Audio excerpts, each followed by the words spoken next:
Time isn't a line.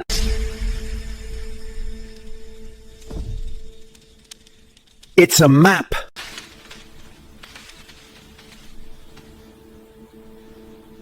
Pick a date.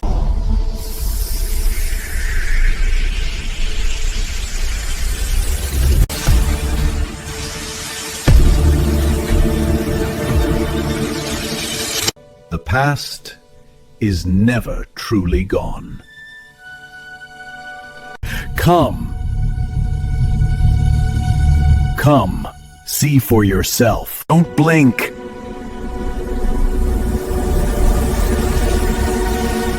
This is where it began.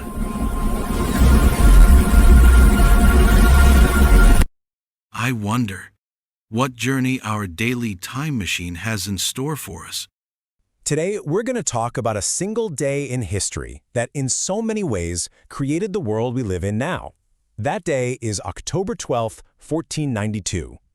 It's so much more than just the end of a long sea voyage. It was, really, the beginning of a whole new era for humanity. I want you to try and imagine something. Picture a time, just over 500 years ago, when our world was, well, it was made up of separate worlds. Continents existed in total isolation, cut off by these huge, terrifying oceans that a lot of people thought just went on forever. Entire civilizations could rise and fall, and nobody on the other side of the planet would have any idea. Okay, so to understand how this all happened, we have to zoom in on Europe in the late 15th century. This was a place that was just buzzing with tension and ambition. Kingdoms were in a constant, fierce competition for power, for money, for influence. It was a pressure cooker, really, just waiting for someone to take a huge, high-stakes gamble.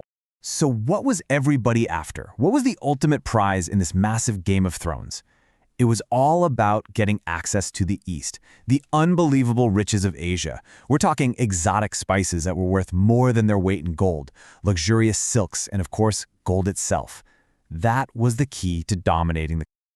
But, and this is a big but, there was a huge problem. Getting there. The old land routes to Asia were incredibly long and dangerous. And even worse, they were controlled by rival empires who could just shut down the trade or charge insane prices whenever they wanted. So the powers in Europe were getting desperate. They absolutely had to find a new way, a direct sea route to get to all those treasures. And this desperation, this urgent need, set the perfect stage for a man to step forward with an idea that was, well, it was completely radical. An idea that seemed almost crazy to most people, but it promised to solve Europe's single biggest problem. And that man, of course, was Christopher Columbus. He was a very experienced sailor from Genoa, and he came up with this brilliantly simple but totally revolutionary idea. Why bother with the long, dangerous journey east over land when you could just sail west across the Atlantic Ocean and get to the same place? Now here's the really interesting part. This wasn't a story of a lone genius that everyone immediately celebrated. Not at all. In fact, most of the leading experts, the best scholars and sailors of his time, they thought he was completely wrong. And you know what? They had good reason. Based on the best science they had, they argued correctly, as it turns out, that the ocean was way, way bigger than Columbus was calculating, which would make his journey totally impossible. But Columbus, he was nothing if not persistent. For years, he went from one royal court to another, getting rejected time and time again. But he finally found someone willing to listen. Spain's monarchs, Ferdinand and Isabella. They had just unified their kingdom and were looking for a way to make a big splash on the world stage. So they took a massive gamble. They agreed to fund his expedition, putting their money, their reputation, and the lives of his crew on the line for this totally unproven theory. And just like that, it was on. With a royal blessing, 3 small ships were ready to sail straight into the great unknown, heading for a horizon that no European had ever crossed. On August 3rd, 1492, the Niña, the Pinta, and the Santa Maria set sail from Spain. At first, there was probably a sense of adventure. But as the days turned into weeks and then a month with nothing, just an endless expanse of water, that hope started to crumble. By early October, fear and pure desperation had set in. The crew was right on the edge of mutiny. 33 days. For 33 long, agonizing days, they sailed west. Can you imagine the mental strain, waking up every single morning to the exact same empty horizon, becoming more and more convinced that you were literally sailing off the edge of the world? That was the one terrifying question on every single sailor's mind. They begged Columbus, pleaded with him to turn back. They were sure that to keep going meant certain death.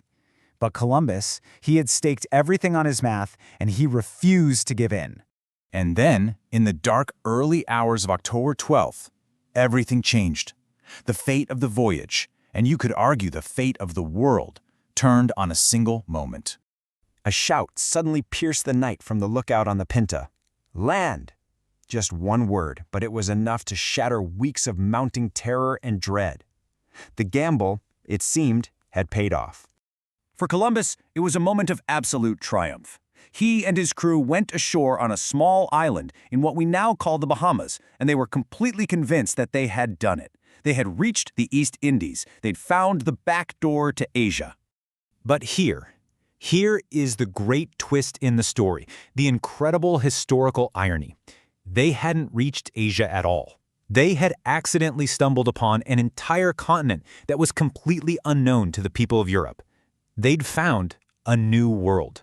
You see, this mistake, this accidental discovery, was about to unleash consequences so enormous that no one on those ships could have ever possibly dreamed of them. This didn't just open a new trade route. It completely remade the map and fundamentally changed the course of human history. The world literally shifted on its axis. Before 1492, you had these two separate worlds with their own unique plants, animals, and cultures.